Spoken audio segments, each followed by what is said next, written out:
ഒരു ഹിറ്റ് പടത്തിൻ്റെ സീക്വൽ വരുമ്പോഴത്തേക്കും ഉണ്ടാവുന്ന എക്സ്പെക്റ്റേഷൻസ് ചെറുതല്ല. സോ ആ ഒരു എക്സ്പെക്റ്റേഷൻസ് ഒക്കെ അതിന് മുകളിൽ പോയിട്ട് വരുന്ന ഒരു എക്സ്പീരിയൻസ് ഉണ്ട്. ആ ഒരു എബവ് ആവറേജ് എക്സ്പീരിയൻസ് തന്നെ നൽകിയ ഒരു മൂവിയാണ് ഈ ഒരു ദേ ദേ പ്യാർ ദേ 2 എന്ന് പറയുന്ന ഈ ഒരു മൂവി. പക്ഷേ ഫസ്റ്റ് പാർട്ടിൻ്റെ അത്രയും നല്ലതാണോ എന്ന് ചോദിച്ചാൽ അല്ല എന്നും പറയേണ്ട വരും. സോ അങ്ങനെയുള്ള ഒരു മൂവിയാണ്. കാരണം ഫസ്റ്റ് പാർട്ടിലുണ്ടായിരുന്ന കോമഡിയും കാര്യങ്ങളൊക്കെ ഒരു പുതുമയുണ്ടായിരുന്നു. സോ ഇവിടെ വരുമ്പോഴത്തേക്കും ആ ഒരു നറേഷനും കാര്യങ്ങളൊക്കെ നമുക്കറിയാം എങ്ങനെയാണ് പോകുന്നതെന്ന്. സോ പിന്നെ നല്ലൊരു ഫൈനൽ ആക്റ്റും അതിൻ്റെ കൂടെ തന്നെ ആ ഒരു ഫസ്റ്റ് ഹാഫിൽ നടന്ന ഈ ഒരു അജയ് ദേവ്ഗൺ മാധവൻ, അതുപോലെ തന്നെ മാധവൻ്റെ വൈഫായിട്ട് അഭിനയിക്കുന്ന ക്യാരക്ടർ, അതിനോട് തന്നെ അജയ് ദേവ്ഗൺ രഘുൽപ്രീത് സിംഗ്, അജയ് ദേവ്ഗൺ ജാവദ് ജഫ്രി, ഇവർ തമ്മിലുള്ള കോമഡി സംഭവങ്ങളൊക്കെ, അങ്ങനെയുള്ള സംഭവങ്ങളാണ് ഈ ഒരു മൂവിയിൽ മേജർ ഹൈലൈറ്റ് ആയിട്ട് വന്നിരിക്കുന്നതും ഈ സംഭവങ്ങളൊക്കെ തന്നെയാണ്. സോ ഒരു ദേ ദേ പ്യാർ ദേ കണ്ടവർക്കറിയാം 2019 ഇറങ്ങിയ ഈ ഒരു മൂവിയുടെ സീക്വൽ ഈ ഒരു 6 വർഷങ്ങൾക്ക് ശേഷമാണ് വരുന്നത്.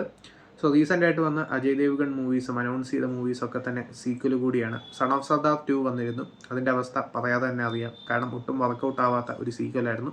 പക്ഷേ അങ്ങനെയുള്ള ഒരു മൂവിയല്ല ഇത് എന്നുള്ളത് ഈ ഒരു സിനിമയുടെ പ്രത്യേകതയാണ്.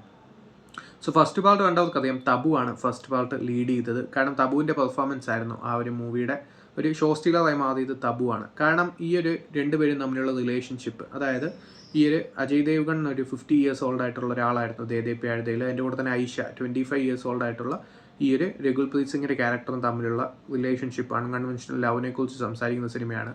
അത് കോമഡി ട്രാക്കിലോട്ട് മാറുന്നത് അതിൻ്റെ സെക്കൻഡ് ഹാഫിൽ ഇവർ ആ ഒരു ഇൻ്റർവെൽ ബ്ലോക്കിൽ ആ ഒരു ആശിഷിൻ്റെ വീട്ടിൽ, അതായത് അജയ് ദേവ്ഗണിൻ്റെ വീട്ടിൽ പോയി ഇത് പ്രസൻറ്റ് ചെയ്യുമ്പോഴാണ്. അജയ് ദേവ്ഗൺ ഡൈവേഴ്സ്ഡ് ആണ്. സോ മക്കളുണ്ട്.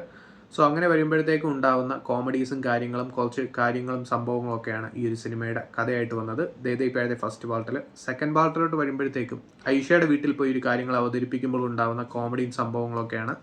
ഇവിടെയും കോമഡിയും ഹ്യൂമേഴ്സും ഒക്കെ ഇവിടെയും വർക്കൗട്ട് ആവുന്നുണ്ട്. അതിൻ്റെ കൂടെ തന്നെ ഫൈനൽ ആക്റ്റിൽ വന്ന സംഭവങ്ങളും സിനിമയെ നല്ല രീതിയിൽ വർക്കൗട്ട് ആക്കുന്നുണ്ട്. അതിൻ്റെ കൂടെ തന്നെ സെക്കൻഡ് ഹാഫിൽ വന്ന കുറച്ച് ഡ്രാമാറ്റിക് ആയിട്ടുള്ള സംഭവങ്ങളാണ് സിനിമയെ ആ ഒരു രീതിയിൽ ഒരു നെഗറ്റീവായിട്ട് പറയാനുള്ളത്. ബാക്കിയൊക്കെ നോക്കുകയാണെങ്കിൽ അത്യാവശ്യം നല്ലൊരു സീക്വൽ തന്നെയാണ് ദേ ദേ പ്യാർ ദേ 2.